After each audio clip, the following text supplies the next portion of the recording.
And my family actually has a history behind these. My great grandfather, who's actually my namesake, had these around his house in Kawambo. Oh, really? Yes. So it's almost full circle. One of the first to have them way up there, I imagine, too. Actually, I think there's something of like a tradition of using them. Is it? Because he had to cut them down at some point because people were mistaking his place for the chief's house. Wow. So I think they had like a status. Okay, yeah. Historians would know better.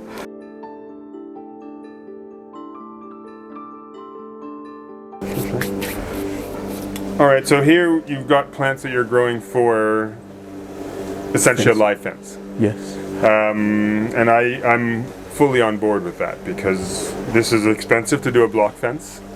And it's questionable these days how much security it's providing you when there's no electricity to run through the electrical wires effectively. Whereas at least a live fence, all day long, all year long, is on. You don't have to do anything about that effectively.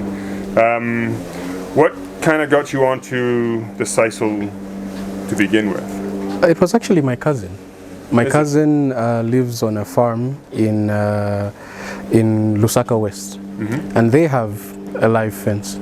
And so he came to me and he said, "Hey, you should sell these because you know, we use it for fencing. It can be used for fencing." Yeah. And well, let me actually, just grab one here to at least be able to demonstrate as to why. It's self-replicating. It keeps growing, and these become gigantic. Yes. These become so big. Yeah. No one's going to, unless you've got some sort of crazy mob attacking you. In which case, what are you doing? But yeah, it's really another one of nature's just giving plants and giving you an opportunity to use it in a way that benefits you at no cost. Yeah. At no cost. Well, just that initial cost of getting it. Once you've got an established plant, if it flowers, you get hundreds. Exactly. Hundreds or thousands, effectively. In fact, they don't even actually always.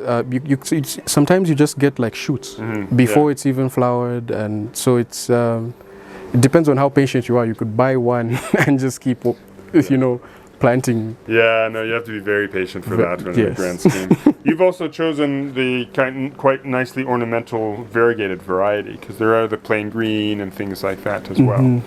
But why can't a living fence also be ornamental? Yes. In the grand scheme. Yes. There are so many options when it comes to plants that can work as a living fence, and I'm actually trying to see what things could work. Because I've also tried some of our indigenous acacias, some of our combretums, the climbing ones that then form those kind of spurred thorns. A lot of people will use something like bougainvillea as well.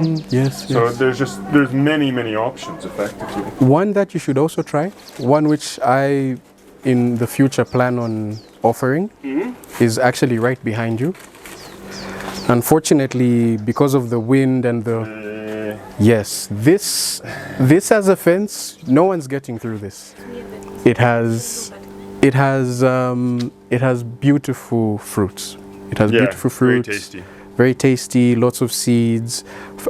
It's very low maintenance. You don't have to do much to keep it alive. This one, actually, because if you can see the stump here, it was growing together with mulberry. And then we had this very strong wind, blew it over. This was actually really tall. It was as tall as the neem tree here. Oh, wow. And so when the wind came, it didn't have a stable foundation, and so it fell. And this was actually uprooted. This should be dead. But it's all, it once again, nature keeping itself alive through, I guess, being. Well, it's done it so that it can have the stalk, and then even though everything on the top has been knocked off, the energy's enough still for it to keep on growing. So those are some of the benefits. But then additionally, it has all these thorns. And you get one of these thorns in your hand, it stays in your hand. So it has potential as a fence. It has great potential as a fence. The thorns stick to your hand.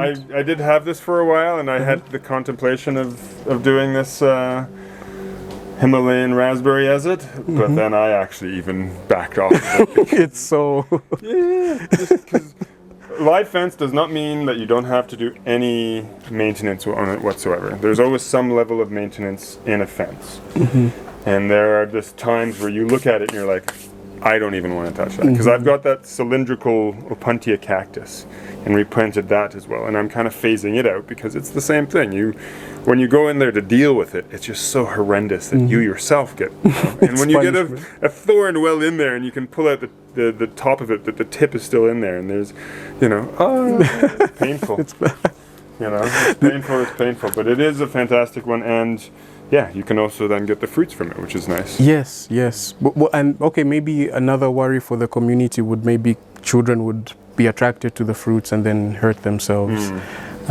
Yeah, but I'm a big believer that parents have to teach their children about things that can cause problems. You cannot just unleash a child into this world and say, no, go for it, and then we'll punish somebody when that child gets hurt. It's like, no, you have to teach the child effectively. You can't just go and eat everything. Otherwise, that child will not live very long. True. True. We say, yes, it produces a fruit that you can eat. You just have to wait until it's black.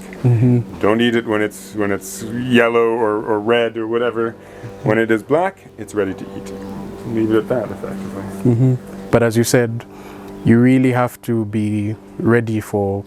You have to figure out how you're going to handle it.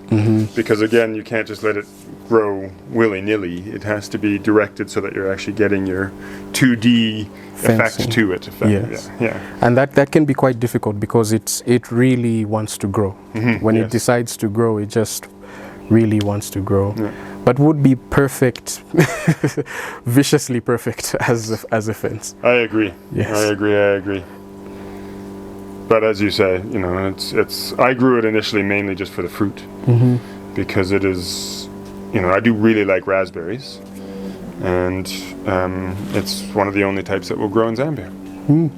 Wow. Not many of the others will try and grow it, but that one does.